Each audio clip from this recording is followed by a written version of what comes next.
Mainom ang Panginoon. Sumuli po, sabi nga natin, may ikawalong araw ng ating nobenaryo sa halagaan at pagkaparangal natin sa mahal na Birhen Maria, ang Nuestra Señora de Natividad, at patuloy pa rin sa ating pagninilay para bahagi na kasama pa rin natin si Lucy na gabayan tayo sa biyaya ng tema na nais na ipamanik ng buong Mikapal kapag pinag-usapan natin ang Jubileo 2025.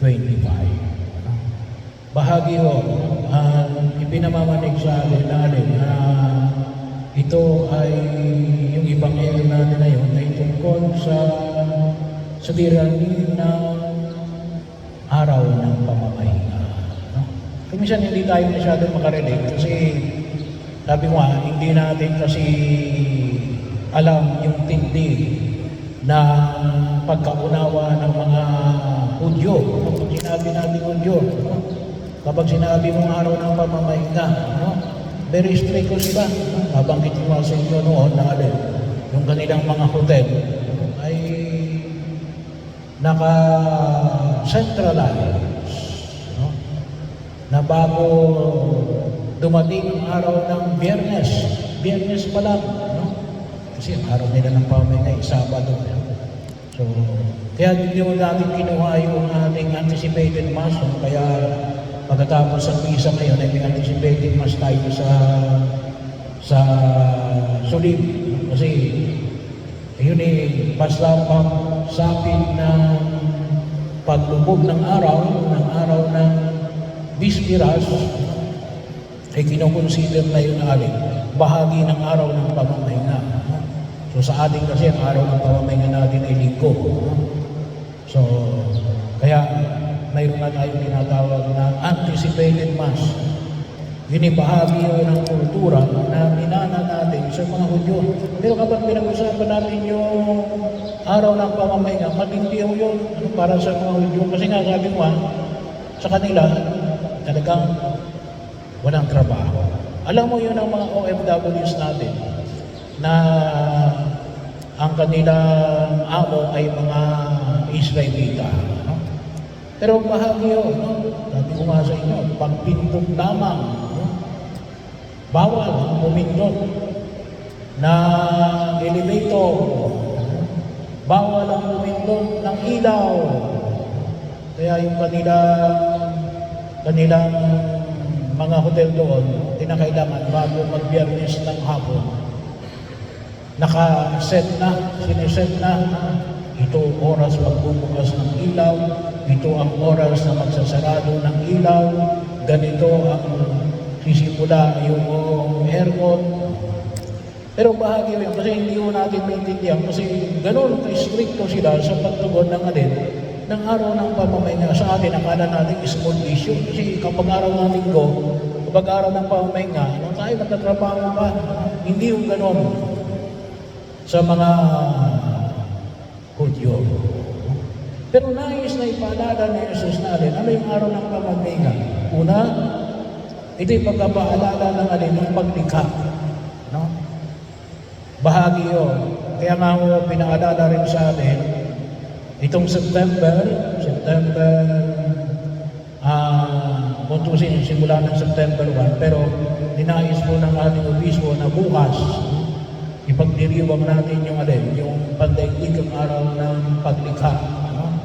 Pero yung araw ng pamamahinga, yung bahagi mo yun ng araw ng paglikha. Kasi yun ang araw ng na mahinga ang Diyos. Na mahinga ang Diyos. Bahagi yun. Paalala rin na ito ay pagkalaya sa kanilang pagkaalipin mula sa Ehipto. Hindi na sila mga alipin. Hindi na sila kinakailangan magtrabaho. Hindi na kinakailangan na palagi na lamang silang utusan. At bahagi rin ang pinaalala sa atin natin, yung araw ng pamamahinga, ipapag-aralan ninyo, hindi pabigat. Ano? Ilang kuminsan sa atin, yung pag-isipan natin, ginagawa natin pabigat. Ano? Pero ano, ngunit isang pagpapala. Ano? Isang pagpapala. Isang pagpapala. Pero ngayon, makasisimba ka, ano? Makakapiling mo ang Diyos. Ano? Sana po, ganon yung ating mentalidad. Araw ngayon ng linggo, pinagpala tayo ngayong araw na ito. Magsisimba tayo kasi pinagpala tayo ng Diyos. So ito isang araw na tumigil, mamahinga, manalangin, at maglaan ng panahon para sa Diyos. Hindi na mabigat sa lahat, maglaan ng panahon na para sa Diyos. Kasi yung ating, ano sa sarili natin. Pangalawa, ito'y paanyaya ng turo ni Jesus natin, awa na higit sa ritual. Pag sinabi natin ritual, ibig sabihin, yung misa, ritual natin, rites. No? May mga rito, may rito ng kung tawagin natin na mga sakramento, may rito rin kung depende. May mga rito na ginagawa yung sa kahit na sa gobyerno, yung mga bagong namumuno, may mga rito yan eh. No? Bahagi mo yun. Anong sinasabi ni Jesus? Dapat mas malamang yung alin, yung awa. Ano? Yung awa kaysa sa ritual. Pag sinabi natin awa, na maintindihan natin na kinaawaan ako ng Diyos, ibig sabihin, pag sinabi mong kinaawaan ka ng Diyos, you do not deserve it. Hindi ka karapat dapat doon.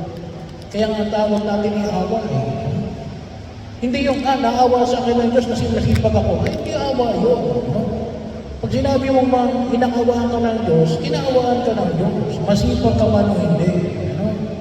Bahagi mo doon. Maaari din naman naalin. Masipag ka at naawa sa iyong Diyos. Pero pag sinabi mong kaya ako inaawaan ng Diyos kasi masipag ako, hindi awa yun. Ayun, mali yung pagkaunawa ng awa. Ano? Pag sinabi natin awa, you do not deserve it. Kabaligtaran yun ang kaisipan natin na makabagong kapanahonan. Anong kalimitan sinasabi ng lalo na ng mga kabataan? Deserve ko ito.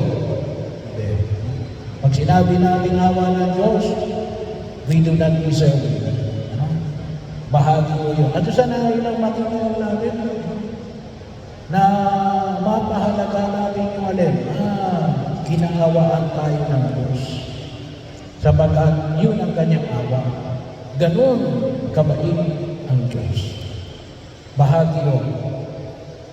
At pagpapahayag na yun na ito ay isang pagpapahayag ng tunay niyang kahalagahan ng kanyang sarili natin. Ito yung anak ng ahon na may kapangyarihan na higit sa kapangyarihan ng batas ng araw ng pamamahinga. Ang araw ng pamamahinga din natupad sa Kanya. Kaya kapag araw ng pamamahinga, masabi ng araw ng pamamahinga, pero wala ang Diyos, hindi mo yun araw ng pamamahinga. Pwede mo linggo. Pero kung wala ang Diyos doon, hindi ka nagsisimba, ay, hindi mo yun araw ng pamamahinga. Siya ang pinakadulo at ng kalayaan. Sabagat ang batas ay parang sa kaligtasan ng sangkatauhan. Hindi yung batas ang nangunguna para maligtas ang tao. Yung batas ay ginawa para sa kaligtasan ng tao. Hindi ang kaligtasan ng tao para sa batas. Sana maintindihan natin yun. So, ano yung praktikal? Sana makita natin na alin. Sabi ko nga, babalik ulit tayo sa unang pagkilo sa kalimitang binabahagi ko. No? lex orandi, lex credendi. The way we worship is the way we believe. Kaya bahagi yung kahit na anong sabihin mo, pero hindi ka nakikita na sumasamba, para ano lang yun, para sabi nga natin ay ligaw lamang ng mga salita. Ano? Kaya bahagi yun na kung saan ay makita ko natin. At ito ay tinitimbang nito ang alin, pagsamba at pagmamalasakit. Ano? Kinakailangan pareho na may pagmamalasakit at may pagsamba. So yung pangailangan ng tao ay hindi laban sa kabanalan. No? Bahagi yun, magkatulong yun. Sabi nga natin kung minsan sinasabi na ang dami, ganda na gayak ng mahal na Birheng Maria. Sana ipakain na lang yung sa maluka. Hindi, pareho yun. Ano?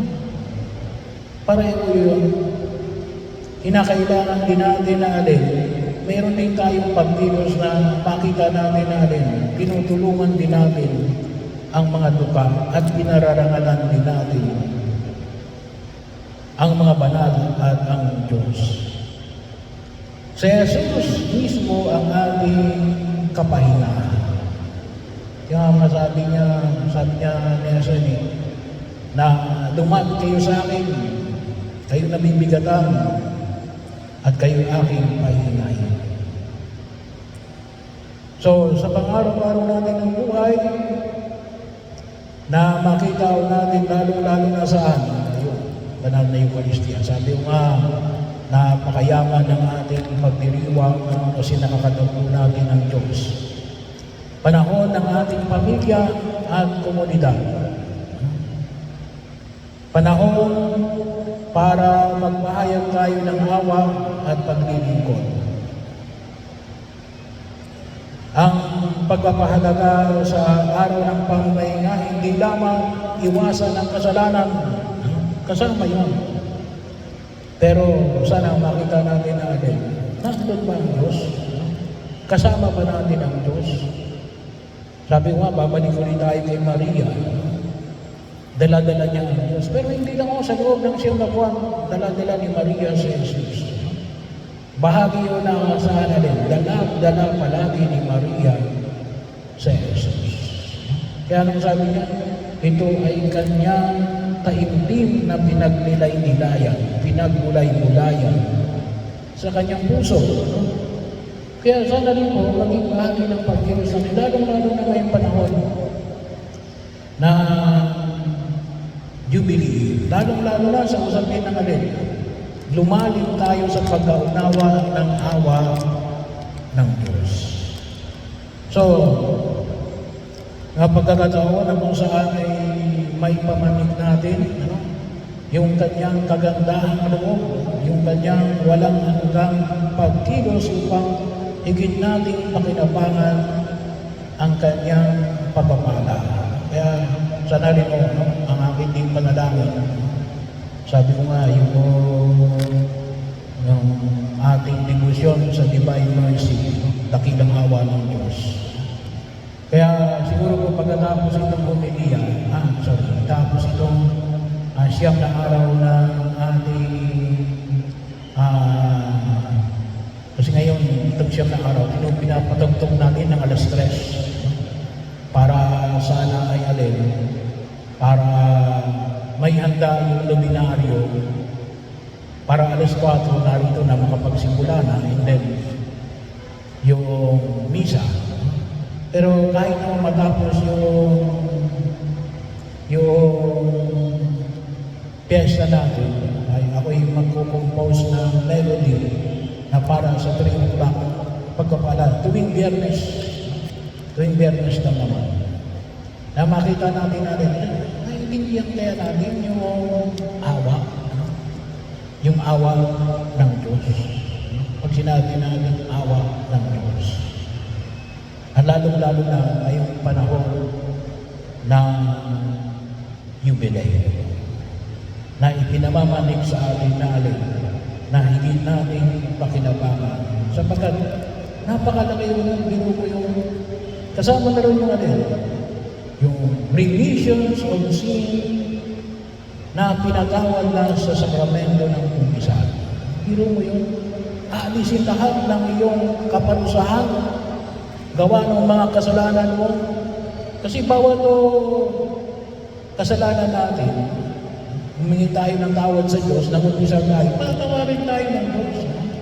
Pero sabi nga natin, ay ano yan, may purgatorio yan. Pinatawad ka ng Diyos, pero hingi ka na. Tinatawag natin damos, may hingihan tayo ng damos. Pero ibinibigay ng jubileer natin, aalisin lahat yun ng Diyos. Anong ibig sabihin nun? Kapag tinanggap mo yun, kahit na mamatay ka ngayon, diretso ka na sa langit. Hindi ka nadadaan sa purgatorio. Ay, biro mo yun. Yun baga inararamdaman natin. At sana, maramdaman natin